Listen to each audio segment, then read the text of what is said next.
Welcome to the channel guide pharma line. आज के इस वीडियो में हम बात करने वाले हैं एम फार्मा फार्माकोलॉजी के subject pharmacological and toxicological screening method second के बारे में। आज की इस वीडियो में हम स्क्रीनिंग मेथड सेकंड के topic OECD guideline for testing of chemicals test number 403 acute inhalational toxicity के बारे में बात करेंगे। तो चलिए आज की वीडियो को स्टार्ट करते हैं। तो सबसे पहले इस गाइडलाइन को समझने से पहले आपको ये चीज जाननी जरूरी है कि ये जो हमारी गाइडलाइन है test number 403 acute inhalational toxicity, इस गाइडलाइन को अडॉप्ट किया गया था 7 सितंबर 2009 में। अब हम इसके इंट्रोडक्शन के बारे में देख लेते हैं। तो देखिए, ये जो हमारी गाइडलाइन है इसका इंट्रोडक्शन क्या है। The original acute inhalation test guideline 403 was adopted in 1981। इसका मतलब ये है कि जो आपकी प्रीवियस गाइडलाइन है वो 1981 में अडॉप्ट की गई थी, लेकिन अब जो आप गाइडलाइन पढ़ेंगे वो 2009 में जब उसमें कुछ चेंजेस किए गए हैं, उसके बाद जो चेंजेस होने के बाद जो भी चीजें उसमें होंगी उसको आप 2009 के अडॉप्टेड गाइडलाइन में पढ़ेंगे। इसके बाद क्या है next point, the revised test guideline 403, वही गाइडलाइन जो 2009 में रिवाइज की गई है 403 has been design to more flexible to reduce the animal uses and fulfil the regulatory need. यानी कि 2009 में जो हमारी गाइडलाइन बनी उस गाइडलाइन में उसको इस तरीके से डिजाइन किया गया है कि ये मोर फ्लेक्सिबल है, ज्यादा ही फ्लेक्सिबल है। इसके अलावा इसमें जो एनिमल का यूजेस है वो एज कंपेयर टू 1981 की गाइडलाइन के अकॉर्डिंग इसमें एनिमल यूज कम है और ये ज्यादा रेगुलेटरी जो भी हमारे रेगुलेटरी नीड्स है उसको ज्यादा फुलफिल करता है हमारा रिसेंट गाइडलाइन।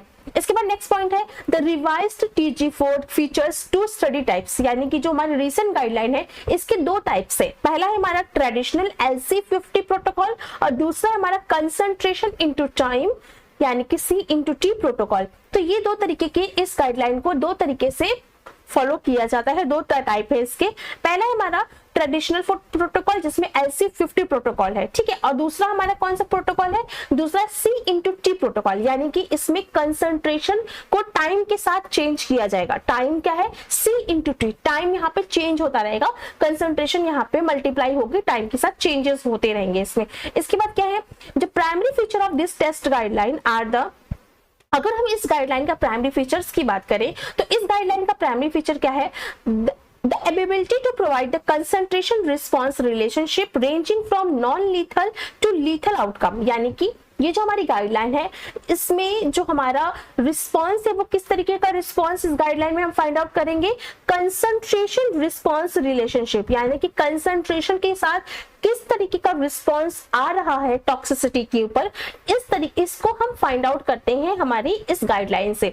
इसका मतलब क्या है, जो भी हमारी कंसंट्रेशन जहां पर वो ड्रग नॉन लीथल है, नॉन लीथल यानी कि वहां पर वो ड्रग कोई भी डेड कॉज नहीं कर रही है, नॉन लीथल है, उस नॉन लीथल कंसंट्रेशन को हमें इतनी अमाउंट तक ले जाना है कि वो लीथल बन सके, वो एक जानलेवा स्टेज पर जा सके।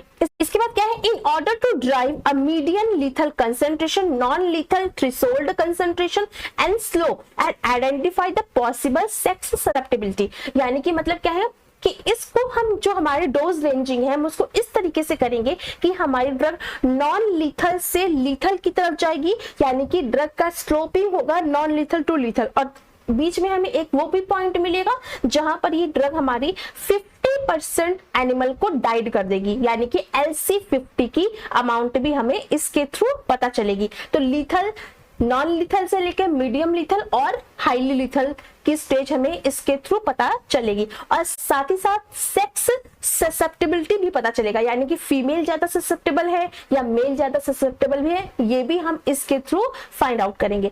नेक्स्ट पॉइंट है the C/T protocol should be used. अब जो हमारा दूसरा प्रोटोकॉल है उसको हम कब यूज करते हैं, तो यूज करते हैं the testing of animal over a multiple time duration. जब हमें एनिमल्स को मल्टीपल टाइम ड्यूरेशन के साथ ट्रीट करना होता है तो हम इस तरीके के सेकेंड वाले प्रोटोकॉल को यूज करते हैं। Such as purpose of emergency response planning, जिसमें कि जो हमारी कंडीशन उसमें क्या क्या है, इमरजेंसी रिस्पॉन्स प्लानिंग जिसमें हमारा AEGL यानी कि अक्यूट एक्सपोजर गाइडलाइन लेवल हो गया, इमरजेंसी रिस्पॉन्स प्लानिंग गाइडलाइन और अक्यूट एक्सपोजर थ्रेशोल्ड लेवल। यानी इन जब कंडीशंस की बात होगी तो हम C/T प्रोटोकॉल को फॉलो करेंगे जब हमें कंसंट्रेशन जब हमें मल्टीपल टाइम के साथ टॉक्सिसिटी को चेक करना होगा कि over the time of period किस तरीके की टॉक्सिसिटी है, इसको जब हमें चेक करना होगा तो हम अपनी सेकेंड वाले प्रोटोकॉल को फॉलो करेंगे। हमारा पॉइंट क्या है, this test guideline enable test article characterisation, quantitative risk assessment and allow the test article to rank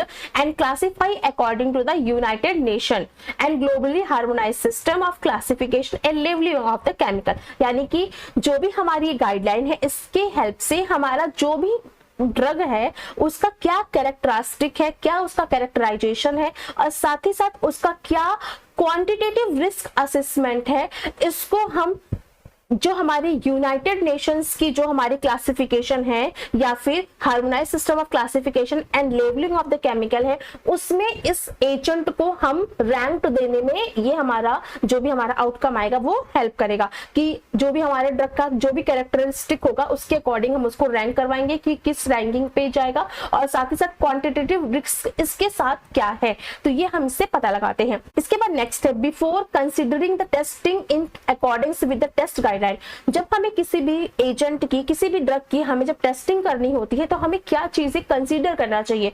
तो सबसे पहली चीज है कि मान लीजिए कोई भी आपके साथ पास एक्स ड्रग है जिसकी आपको अक्यूट इनहेलेशनल टॉक्सिसिटी करनी है, तो अब आप जब उस टेस्टिंग को करना चाहते हैं तो आपको क्या पता होना चाहिए। तो सबसे पहली जो चीज है वो ये है, all information on the test article, जो भी इंफॉर्मेशन उस टेस्ट आर्टिकल यानी उस ड्रग का है वो आपको पता होना चाहिए। इसके अलावा इंक्लूडिंग स्टडी, मतलब जो भी स्टडी उसके ऊपर हो चुकी है, जितने भी डाटा उस ड्रग के रिगार्डिंग है, होल डाटा, मतलब जो भी डाटा है वो आपको पता होनी चाहिए। Support do not additional testing. अच्छा, अगर आप इस तरीके की चीजें कर रहे हो, आप बिफोर द स्टडी ही आप उसके सारे डाटा को ले रहे हो, तो वो फायदा क्या करेगा आपको।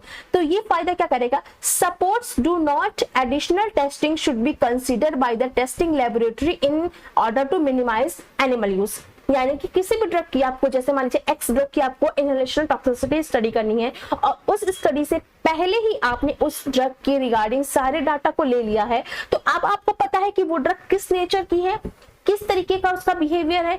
तो अब जब आप टेस्टिंग करेंगे तो क्योंकि प्रीवियस जो डाटा है वो ये दिखाएंगे कि ड्रग का नेचर क्या है, ड्रग की सेफ्टी कितनी है, ड्रग की एफिकेसी कितनी है, तो ये हेल्प करेगा कि आपकी जो एनिमल यूजेस हैं ड्यूरिंग द स्टडी जो लगने वाले हैं उनको मिनिमाइज करेगा। क्योंकि जब आपको पहले से उसका ये चीजें पता होगी, एफिकेसी, सेफ्टी सब पता है, तो आप वो चीजें तो फाइंड आउट नहीं करेंगे, तो आप सीधे अक्यूट टॉक्सिसिटी ही लगाएंगे। तो इसका मतलब क्या है कि आप एक तरीके से एनिमल को सिक्योर कर रहे हो, एनिमल की सेफ्टी कर रहे हो, क्योंकि आपको अदर स्टडी नहीं करना, तो आपका एनिमल यूजेस बचेगा। तो पहली चीज तो हमारी ये है। सेकेंड क्या है, information that may be assist in the selection of most appropriated species. देखिए, जो भी आपकी ड्रग है जिसकी आपको टेस्टिंग करनी है अक्यूट टॉक्सिसिटी की, तो जब आप उसका डाटा लेंगे तो आप ये भी तो देखेंगे ना कि किस एनिमल के ऊपर इस ड्रग की टेस्टिंग की गई है। तो इस तरीके से आप एक एप्रोप्रिएट स्पीशीज को भी चूज करेंगे अपनी स्टडी के लिए। जो प्रीवियस स्टडी हो चुकी है उसमें जो एनिमल यूज हुए हैं, तो आपको पता है कि हमें कौन सा एनिमल यूज करना है, तो आपके एप्रोप्रिएट स्पीशीज आप चुन सकेंगे। इसके बाद कौन सी स्ट्रेन आपको चूज करनी है, कौन सा सेक्स चूज करना है, फीमेल को लेना है, मेल को लेना है, ये भी आप प्रीवियस डाटा से फाइंड आउट कर पाएंगे। इसके अलावा मोड ऑफ एक्सपोजर क्या है, किस तरीके से हमें एक्सपोज करवाना है। इसके अलावा एप्रोप्रिएट टेक्स्ट कंसेंट्रेशन, ये भी पता चलेगा कि जो भी आपकी ड्रग है उसका किस तरीके का ड्रग का टेस्ट कंसंट्रेशन किस तरीके का लेना है। आइडेंटिफाई द केमिकल स्ट्रक्चर, क्योंकि प्रीवियस डाटा जो है उसमें तो आपको ड्रग की सारी इंफॉर्मेशन होगी, केमिकल नेचर क्या है ड्रग का, उसका डाटा क्या है, उसका स्ट्रक्चर क्या है, ये सब चीजें उसमें पहले से आपको पता होंगी। तो जब आप एक्यूट टॉक्सिसिटी करेंगे तो आपको उन सभी स्टेप को फॉलो नहीं करना है, आपको सिर्फ उन्हीं डाटा को यूज करके अपनी स्टडी लगाना है। तो आपको वो चीजें प्रीवियस स्टडी की हेल्प करेंगी। इसीलिए तो कहा जाता है कि जब भी आप कोई रिसर्च करते हैं तो डॉक्यूमेंटेशन सबसे इंपॉर्टेंट स्टेप होता है। ये डॉक्यूमेंटेशन रनिंग स्टडी में तो काम करता ही करता है, फिर फर्दर जब फ्यूचर स्टडीज भी होती है तो उसमें भी डॉक्यूमेंटेशन हेल्प करता है। ठीक है, इसके बाद क्या है, नेक्स्ट क्या है, the physiochemical properties of test article, result of any in vitro और in vivo toxicity, anticipate uses of potential human exposure, available QSAR data and toxicological data on structure related substance. वही चीज है कि previous जितनी भी study है वो आपकी in vitro studies, in vivo studies, QSAR datas, ये सभी टॉक्सिकोलॉजिकल डाटा, ये सभी आपकी जो डाटास होंगे ये आपको हेल्प करेंगे अपनी स्टडी को, जो आपकी रनिंग स्टडी है acute renal toxicity, acute inhalation toxicity study में। तो ये जितने भी प्रीवियस डाटा है ये हेल्प करेंगे आपके ये वाली स्टडी में, यानी अक्यूट रीनल टॉक्सिसिटी स्टडी में ये डाटास आपके हेल्प करेंगे कि ड्रग की टॉक्सिसिटी कितनी है, ड्रग का स्ट्रक्चर क्या है, तो उसका बिहेवियर किस तरीके का होगा, यही सब चीजें हैं कि वो डाटास आपके हेल्प करेंगे। नेक्स्ट पॉइंट है the testing corrosive and irritant substance at concentration that are expected to cause severe pain and distress should be avoided in extent possible. यानी कि अगर कोई भी ऐसा एजेंट है जो कि कोरोसिव नेचर का है, जो कि इरिटेंट नेचर का है, तो किस पॉइंट पे, किस डोज पे वो चीजें ये कॉज कर रहा है, ये चीज भी आपको हेल्प करेंगे कि आपको डोजिंग किस तरीके की करनी है या फिर आपको किस डोज तक आपको यूज नहीं करना है। मतलब क्या है, अगर कोई ड्रग आपकी मान लीजिए 50 mg पे इरिटेशन कॉज कर रही है, तो आपको पता है कि 50 mg पे ड्रग आपकी इरिटेशन कॉज कर रही है, तो आप वो डोज नहीं सेलेक्ट करेंगे ना, क्योंकि आपको इस तरीके से अगर आप वो डोजिंग सेलेक्ट नहीं करते हैं तो आप एनिमल का जो पेन है, सीवियरिटी पेन है, उसको भी रिड्यूस करेंगे, डिस्ट्रेस को भी रिड्यूस करेंगे, जो कि पॉसिबल हो सकते थे इन फ्यूचर, जो कि आपकी स्टडी में आप यूज करते तो पॉसिबल हो सकते थे कि आप वो वाली डोज भी सेलेक्ट करते, तो आप एनिमल को डिस्ट्रेस करते, एनिमल को आप पेन देते। तो आपके पास जो प्रीवियस डाटा है वो ये दिखा देगा कि अगर आपका ड्रग जो है कोरोसिव नेचर का है, इरिटेंट नेचर का है और वो किस डोज पे ये नेचर शो कर रहा है, तो अब आपको वो डोजिंग करनी ही नहीं है जिससे कि हम एनिमल को एक्स्ट्रा स्ट्रेस दे सके। तो ये चीजें भी आपको बिफोर द स्टडी चेक कर लेनी है। इसके अब हम बात करते हैं प्रिंसिपल ऑफ द टेस्ट, यानी कि इस प्रोसेस का क्या प्रिंसिपल है। तो देखिए, this revise TG403 has been designed to obtain sufficient information on the acute toxicity of test article to enable the classification and provide the literacy datas LC50, LC01 slope for one or both sexes are needed for the quantitative risk assessment। के अंतर्गत जो भी हमारी guideline है उसके अंतर्गत जो भी हमारा टेस्ट आर्टिकल होगा, उस टेस्ट आर्टिकल का क्या टॉक्सिसिटी डाटा है, जो कि हमारा कौन कौन से data, LC50, LC01 and slope, यानी कि जब वो ड्रग बिल्कुल भी पॉइजनस नहीं है, नॉन लीथल है, फिर LC01 जब 1% एनिमल्स के लिए वो लीथल होगी, इसके बाद LC50 यानी कि 50% एनिमल की वो लीथल होगी, और उसके बाद आपकी पूरी क्वांटिटी में जब वो पूरे एनिमल्स के लिए जब वो लीथल होगी, तो इस चीजों को हम फाइंड आउट करते हैं by the help of this guideline. इसके बाद क्या है this guideline offer 2 test method. ये गाइडलाइन हमारे 2 टेस्ट मेथड को यूज करती है। पहला हमारा the first method is traditional protocol in which group of animal are expose to limit concentration, limit test और series of concentration in stepwise procedure for predetermined duration of usually 4 hour. यानी कि जो हमारी पहली traditional protocol है उसमें हम अपने एनिमल्स को एक लिमिट कंसंट्रेशन के साथ एक्सपोज करेंगे, या तो लिमिट कंसंट्रेशन होगा या फिर सीरीज ऑफ कंसंट्रेशन होगा। सीरीज ऑफ कंसंट्रेशन और लिमिट कंसंट्रेशन का मतलब क्या है, लिमिट कंसंट्रेशन का मतलब होता है कि एट द पॉइंट जब ड्रग ने अपना इफेक्ट दिखाना स्टार्ट किया तो वो होगी हमारी लिमिट कंसंट्रेशन यानी मिनिमम कंसंट्रेशन, और सीरीज ऑफ कंसंट्रेशन मतलब जब हम उसमें चेंजेस करते जाएंगे, अपने अमाउंट में चेंजेस करते जाएंगे, इसके बाद तो उसको हमें कितने दिन तक एक्सपोज करना है, कितने टाइम तक एक्सपोज करना है, तो हमारा टाइम ड्यूरेशन है 4 आवर का। यानी हम अपने एनिमल को 4 आवर के लिए किसी भी ड्रग के साथ, लिमिट कंसंट्रेशन के साथ या फिर सीरीज कंसंट्रेशन के साथ ट्रीट करेंगे और उसका इफेक्ट चेक करेंगे। सेकंड क्या है, the second method C/T protocol. इस मेथड में हम क्या करते हैं, in which group of animal are expose to 1 limit concentration और series of multiple concentration over a multiple duration. यानी कि जो सेकंड मेथड है उसमें हम अपने ड्रग को कोई भी एक लिमिट कंसंट्रेशन के साथ ट्रीट करेंगे, और या तो हम सीरीज ऑफ मल्टीपल कंसंट्रेशन के साथ ट्रीट करेंगे।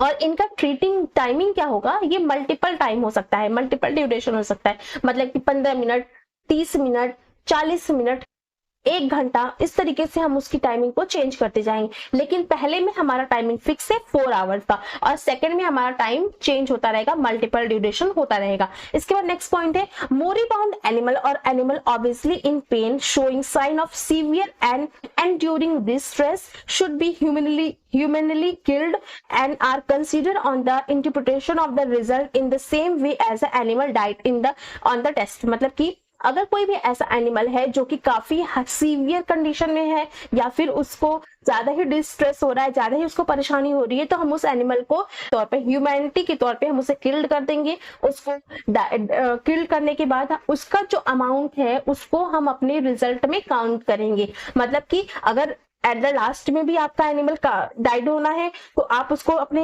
स्टडी में काउंट कर रहे हैं। तो इसी तरीके से आपके ड्यूरिंग प्रोसीजर अगर कोई एनिमल बहुत ज्यादा सीवियर कंडीशन में है तो आप उसको खुद से किल करने के बाद उसको अपने रिजल्ट में उसको भी काउंट करेंगे कि ड्यूरिंग प्रोसेस ये एनिमल डाइड हुआ है। नेक्स्ट पॉइंट है हमारा डिस्क्रिप्शन ऑफ द मेथड, कि किस तरीके का मेथड का डिस्क्रिप्शन है। तो पहला है सिलेक्शन ऑफ एनिमल। सबसे पहली चीज है हमें एनिमल पर टेस्टिंग करनी है तो हमें एनिमल को सेलेक्ट करना है। तो सिलेक्शन ऑफ एनिमल क्या है, healthy young adult of commonly used laboratory strain should be used. हमें हेल्दी एनिमल को यूज करना है, प्रिफर्ड जो भी रैट होगा या फिर जो भी एनिमल है उनको हमें चूज कर लेना है। Next point preparation of animal. अब हमें एनिमल को किस तरीके से प्रिपेयर करना है। तो female should be nulliparous and non pregnant, यानी कि ऐसे फीमेल होनी चाहिए जो कि प्रेग्नेंट ना हो या फिर वो प्रेग्नेंट ना हुई हो, तो उनको यानी इनफर्टाइल एनिमल्स को हमें चूज करना होगा। On the exposure of the animal should be young adult 8 to 12 week का होना चाहिए। बॉडी वेट उसका ±20% ऑफ द मीन वेट होना चाहिए ऑफ ईच सेक्स का। इसके बाद एनिमल आर रैंडमली सेलेक्टेड, हमें किसी भी तरीके से मतलब रैंडमली सेलेक्ट करना है एनिमल को। लेकिन जब हम सेलेक्ट कर लेंगे एनिमल को तो मार्क फॉर इंडिविजुअल आइडेंटिफिकेशन, तो हमें उसको इंडिविजुअली आइडेंटिफाई करना है कि ये किस ग्रुप का एनिमल है। The animal are kept in their cage at least 5 days prior to the start of the test। Atmosphere उसको हम चेंज कर सकें, यानी कि एक्यूमुलेशन और टू द लेबोरेटरी कंडीशन के हिसाब से हम उसको एक्यूमुलेट करवा सके, उसको हम एडजस्ट करवा सकें। इसके हिसाब से हमें एनिमल को 5 दिन पहले ही स्टडी में केज में ले लेना है। ठीक, नेक्स्ट है एनिमल हस्बेंड्री। एनिमल हस्बेंड्री का मतलब क्या है कि हमें एनिमल को किस तरीके से रखना है। तो वही चीज है कि उसका टेम्परेचर जो होना चाहिए वो 22 ±3 डिग्री सेंटीग्रेड का होना चाहिए। इसके अलावा जो आपकी जो हमारी ह्यूमिडिटी होनी चाहिए वो 30 to 70% होनी चाहिए। तो ये 2 चीजें हम रखते हैं। इसके अलावा वाटर, तो हमारा अगर एज ए व्हीकल है तो वाटर हमें थ्रू आउट द प्रोसीजर उसको प्रोवाइड कराना पड़ेगा।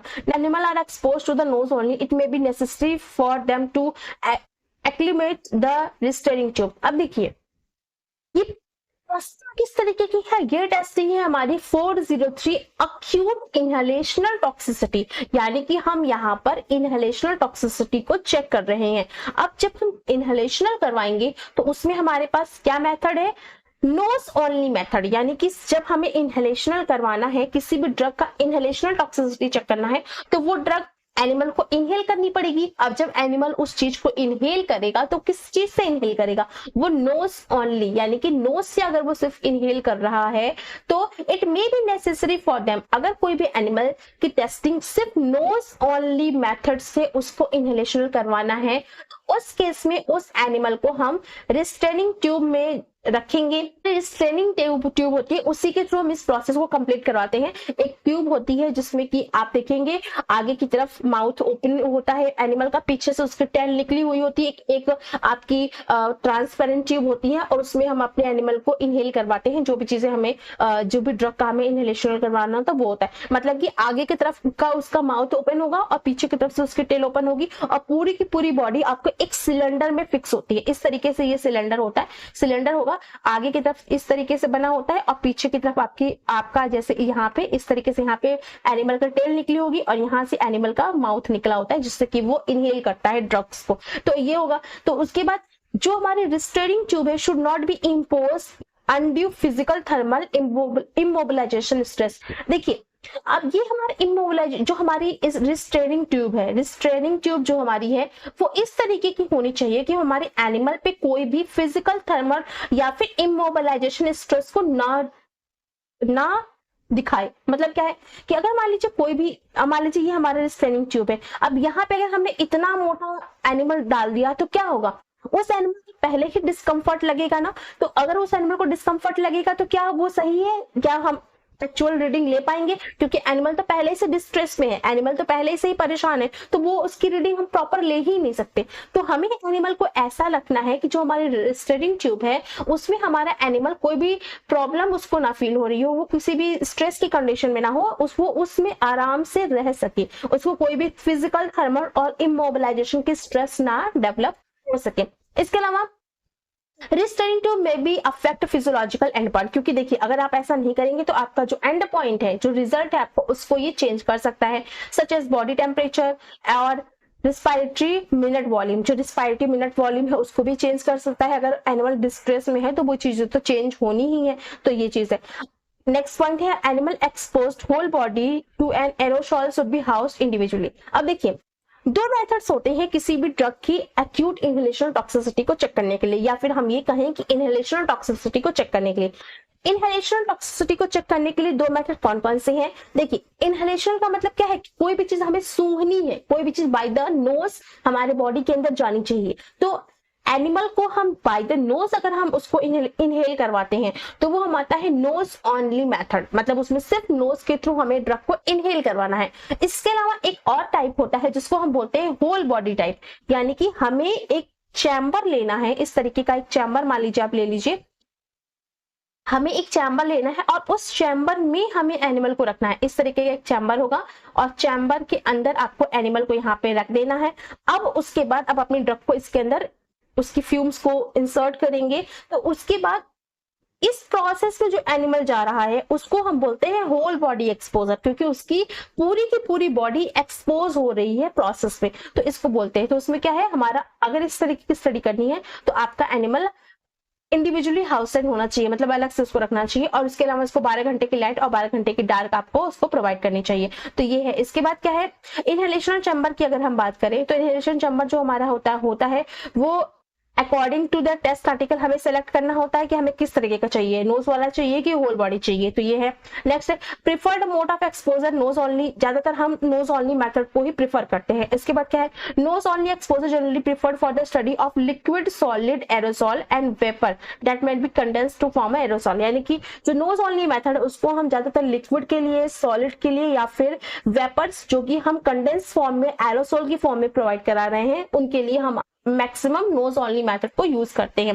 होल बॉडी मोड की अगर हम बात करें तो special objective of the study में be better achieve by using whole body. अगर कोई हमें स्टडी स्पेशल तरीके की करनी है तो हम होल बॉडी करते हैं, और या फिर वो स्टडी ये जस्टिफाई करे कि हमें होल बॉडी स्टडी करनी है तभी हम होल बॉडी करेंगे, नहीं तो हम नोज ओनली मेथड पे जाएंगे, क्योंकि नोज ओनली मेथड में हम ज्यादा, हमारा मेन पर्पस है इनहेलेशन करवाना, तो इनहेलेशन नोजी से मैक्सिमम होगा तो हम वहां पर लेके जाएंगे। और उसके बाद नहीं तो अगर कोई जस्टिफाइड रीजन है तो हम होल बॉडी पे भी जा सकते हैं। ठीक है। इसके बाद क्या है, to ensure the atmospheric stability the use of whole body chamber of total volume test animal should not be exceed 5% of the chamber volume, मतलब कि जो भी अगर हम होल बॉडी कर रहे हैं तो उसमें चैम्बर वॉल्यूम में जो आपका है 5% से ज्यादा टेस्ट एनिमल जो हम यूज कर रहे हैं उसका टोटल वॉल्यूम जो है, जो भी हमारा ड्रग है उसका टोटल वॉल्यूम 5% से ज्यादा नहीं यूज करना है। ठीक है। नेक्स्ट है, इसके बाद एक्सपोजर कंडीशन।